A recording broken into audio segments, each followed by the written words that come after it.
Hello, you're playing The Waiting Game, the show that mollycoddles the crap out of you while you're waiting for a game to come out. This week, we've got a date with Destiny. Yes, first hinted at all the way back in Halo 3 ODST, Bungie's first shooter since leaving Master Chief to his own devices, Destiny, is starting to loom large on the horizon. Bungie have been slightly cagey about details so far, but we do know Destiny is set in a post-apocalyptic world. With mankind teetering on the brink of extinction, you play as a Guardian, sworn to protect the last city Earth has left. Most interestingly, Destiny will be a sort of MMO, though not in the traditional sense. While your game will be connected with loads of others across the internet, you won't be able to see absolutely everyone, only the ones the game matches you with. It's an on-the-fly matchmaking system Bungie says will make the game alive. I think it makes the game confusing.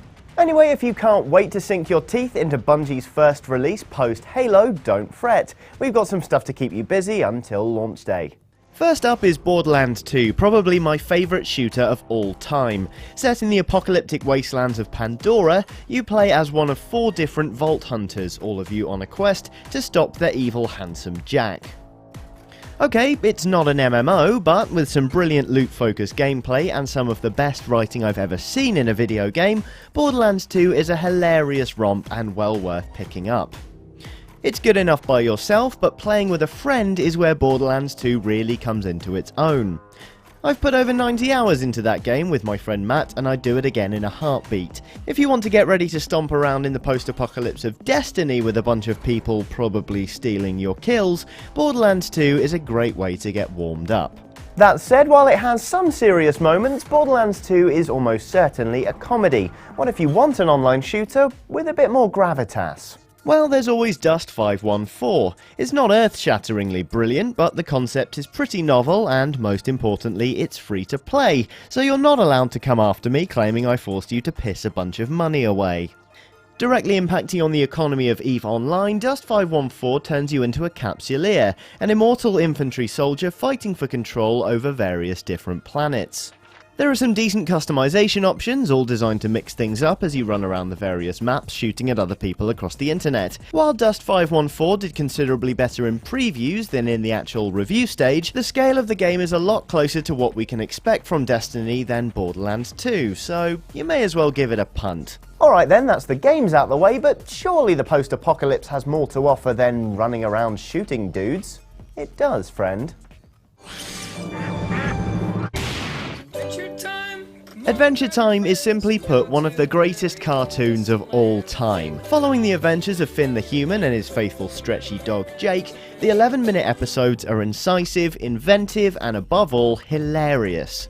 The show is also set after a nuclear apocalypse, by the way, meaning Finn is pretty much the last human alive. We thought humans were extinct. Oh. So, this isn't human? Oh no, this is soy people. Oh. I've never tasted a real human before, but they say you can't even tell the difference. References to the Mushroom War mean it's surprisingly dark for something aimed at children, but to be honest, the whole experience of watching Adventure Time is so wonderful I don't really care. There's also an official game called Explore the Dungeon because I don't know, but unfortunately it sucks because there's no justice in the world. Then again, like Borderlands 2, Adventure Time is definitely a comedy, and what if you don't want to spend the time waiting for Destiny laughing like a drain? Well, that's your loss if you ask me, but I've still got you covered.